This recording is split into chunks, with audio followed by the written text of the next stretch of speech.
Ny farany herinandro lasa teo no ny farana ilay hetsika Oktoberfest izay karakarain'ny THB.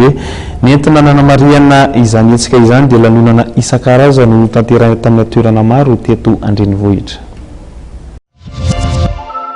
Nakatina tampombo ofisialy ny farany herinandro lasa teo ilay hetsika Oktoberfest izay karakarain'ny THB.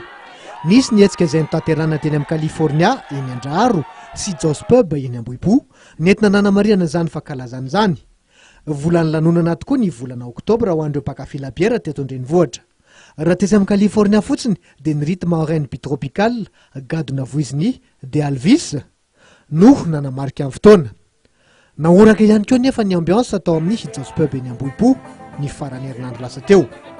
Ny tompo tanàna ihany dia tsy iza fa i Jojoby ilay mpanjakan'ny Salegy no nanafana ny sehatra nandritra ny fotoana.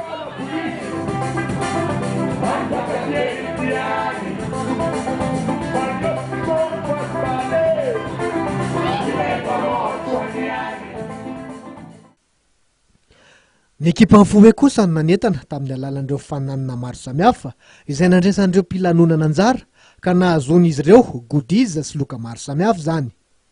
Totosa tao anaty fitoniana sy fahombiazana ny Oktoberfest. Antoko izany fahombiazana izany no fandraisan'ny tsirairay ny andraikitra amin'ny fanandrify aminy.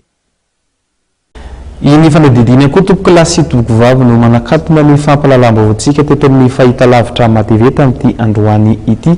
Isaoriny isika tao tokantrano tany naharitra anjery hatramin'ny farany mamy fotoananao ny sampana fampalalam-baovon'ny fahitalavitra mative ho amin'ny rahampitso indray. Ny tena kosa dia mametraka veloma mandrapitafa. Veloma tompoko lahy, veloma tompoko vavy.